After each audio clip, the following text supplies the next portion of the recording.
দেশের সাম্প্রতিক ঘটনাগুলো দেখার পর আমাদের অনেকের মনেই কিন্তু একটা প্রশ্ন ঘুরছে, তাই না? যে একটা জাতিকে আসলে কি দিয়ে করা হয়। তো আজকের এই আলোচনায় আমরা রাজনীতিরও ঊর্ধ্বে গিয়ে জাতীয় পরিবর্তনের সেই আসল মানেটা খুঁজে দেখব। চলুন শুরু করা যাক। দেখুন, আজকের নির্বাচনের ফলাফলটা কিন্তু শুধু একটা রাজনৈতিক খবর না, বরং এটা আমাদের অনেকের জন্যই একটা গভীর আত্মজিজ্ঞাসার মুহূর্ত। আমাদের জাতীয় স্বপ্নগুলো আসলে কি, আর আমরা ঠিক কোথায় দাঁড়িয়ে আছি সেটা নতুন করে খতিয়ে দেখার একটা সুযোগ। আর এই যে গভীর চিন্তা, এর ঠিক কেন্দ্রবিন্দুতে আছে এমন এক মৌলিক প্রশ্ন যা অন্য কারো দিকে আঙুল তোলার আগে আমাদের প্রত্যেকের নিজেকে করা উচিত। সত্যি বলতে আমাদের সবার মনে কিন্তু কম বেশি একই স্বপ্ন, তাই না? আমরা এমন একটা দেশ চাই যেখানে ইনসাফ বা ন্যায় বিচার হবে সাধারণ নিয়ম, কোনো ব্যতিক্রম নয়।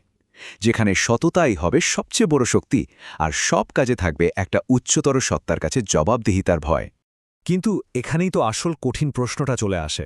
মানে, এই যে এত বড় একটা স্বপ্ন, এটাকে বাস্তবে রূপ দেওয়ার জন্য যেরকম জাতীয় চরিত্র দরকার, যে যোগ্যতা থাকা দরকার, আমরা কি জাতি হিসেবে সেটা অর্জন করতে পেরেছি?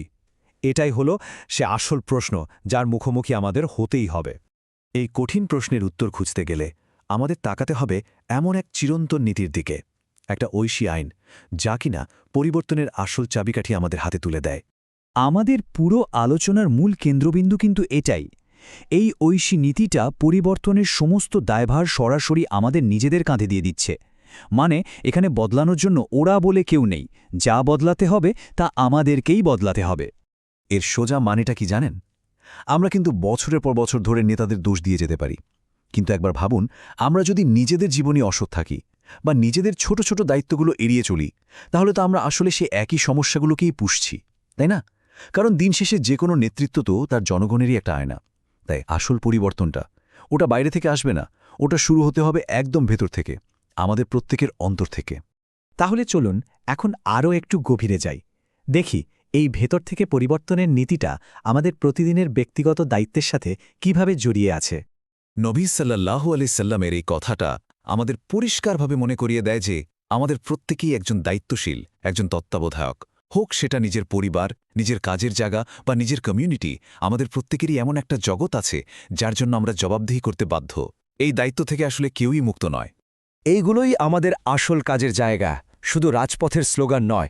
পরিবারের নৈতিকতা, সন্তানের চরিত্রে আল্লাভীতি বা তাকওয়া, আর নিজের কাজের জায়গায় আপোষহীন সততা, এই জায়গাগুলোতে যদি আমরা পরিবর্তন আনতে পারি তাহলে বড় পরিবর্তন আসতে বাধ্য। তো এই দৃষ্টিকোণ থেকে যদি ভাবি, একটা আসল বিপ্লব বলতে ঠিক কি বোঝায়, চলুন এই বিপ্লব শব্দটাকেই আমরা নতুন করে বোঝার চেষ্টা করি। এই তুলনাটা একবার দেখুন। প্রচলিত ধারণা আর সত্যিকারের পরিবর্তনের পথের মধ্যে পার্থক্যটা কিন্তু আকাশ পাতাল। একটা বাইরে থেকে দেখতে খুব আকর্ষণীয়, কিন্তু প্রায় দেখা যায় সেটা ক্ষণস্থায়ী। আর অন্যটা হলো ভেতরের, নীরব কিন্তু টেকসই। আসল বিপ্লবটা হলো নিজের নফসের বিরুদ্ধে, মানে নিজের ভেতরের লোভ, রাগ, ঈর্ষা, এই দুর্বলতাগুলোর বিরুদ্ধে সংগ্রাম করা। ইতিহাসই আমাদের সামনে এর সবচেয়ে শক্তিশালী উদাহরণটা তুলে ধরে।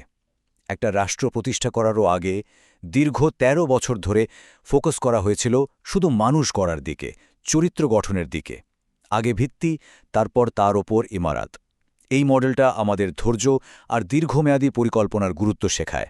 শুধু একবার কল্পনা করুন তো, যদি দেশের প্রত্যেকটা অফিসে, আদালতে, প্রতিষ্ঠানে অন্তত একজন করেও সৎ আর আল্লাভীরু মানুষ থাকতেন, যিনি কোনো অন্যায়ের সাথে আপোষ করবেন না, তাহলে কি আমাদের সমাজের চেহারাটা অন্যরকম হতো না? পরিবর্তনটা তো এভাবেই শেকড় থেকে শুরু হয়, তাই না? সুতরাং সবচেয়ে গুরুত্বপূর্ণ প্রশ্নটা হলো, সামনের দিকে এগিয়ে যাওয়ার টেকসই আর দীর্ঘমেয়াদী পথটা আসলে কোনটা? এখানে কর্মপন্থার একটা শক্তিশালী নতুন ধারণা সামনে আসছে। এটা কোনো একটা আদর্শের জন্য শুধু জীবন দিয়ে দেওয়ার বিপ্লব নয়, বরং একটা আদর্শকে নিয়ে নিজের জীবন গড়ে তোলার বিপ্লব। নিজের জীবনকে জ্ঞান, চরিত্র আর যোগ্যতা দিয়ে এমনভাবে তৈরি করা যেন সেই জীবনটাই একটা পরিবর্তনকারী শক্তিতে পরিণত হয়ে ওঠে। আর এটাই হলো সেই দীর্ঘমেয়াদী কৌশলের একটা নীল নকশা। শুধু বাইরে থেকে সমালোচনা করা নয়, বরং দেশের মূল ক্ষেত্রগুলোতে, যেমন প্রশাসন, আইন, শিক্ষা, অর্থনীতিতে প্রবেশ করে ভেতর থেকে সততা আর যোগ্যতা দিয়ে পরিবর্তন আনা। হ্যাঁ, এটা একটা ধীর গতির কঠিন পথ, কিন্তু এটাই একমাত্র টেকসই পথ। পুরো আলোচনাটা আসলে এই একটা মূলনীতিতে এসে দাঁড়ায়। আমাদের অগ্রাধিকারগুলো ঠিক করে নিতে হবে। আবেগের আগে তাকওয়া, বা আল্লাহ সচেতনতা, ক্ষণিকের উত্তেজনার আগে গভীর প্রজ্ঞা, আর আত্মত্যাগ করার আগে আত্মগঠন। নিজেকে ঠিকমতো না গড়ে সমাজ বদলানোর স্বপ্ন দেখা আসলে একটা মরিচিকা ছাড়া আর কিছুই না। তাহলে দেখুন, পরিবর্তনের রাস্তাটা কিন্তু একদম পরিষ্কার। প্রথম ধাপ, নিজেকে সংশোধন করা। দ্বিতীয় ধাপ, নিজের পরিবারকে ঠিক করা। আর তারপর সেই ভালো প্রভাবটা ধীরে ধীরে পুরো সমাজে ছড়িয়ে পড়বে।